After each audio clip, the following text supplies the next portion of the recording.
Ever wondered how those shiny coins in your pocket are actually made? Today, I'll take you behind the scenes into the fascinating world of coin minting in India. First off, it's not just one place doing all the magic.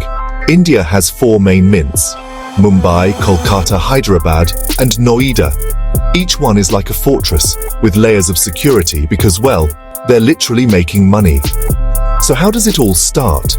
It begins with big rolls of metal, often a mix of copper, nickel, or steel. These sheets are fed into powerful machines that punch out blank discs. These are called planchets, but these blanks aren't ready yet. They go through a cleaning process to get that signature shine. Next comes the cool part: stamping. Giant presses, using tons of pressure, imprint designs onto both sides of the blank. That's how you get the Ashoka pillar, the denomination, and those crisp edges.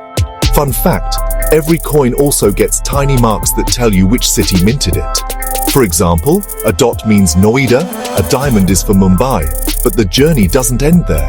Coins are weighed, inspected, and counted, no room for mistakes. Only after passing all quality checks do they travel to banks and eventually to your wallet. So next time you pick up a coin, remember, it's not just spare change, it's the result of high-tech machinery, strict security, and a bit of history in your hand. Got more questions about how money is made? Drop them in the comments. Thanks for watching and keep that curiosity alive.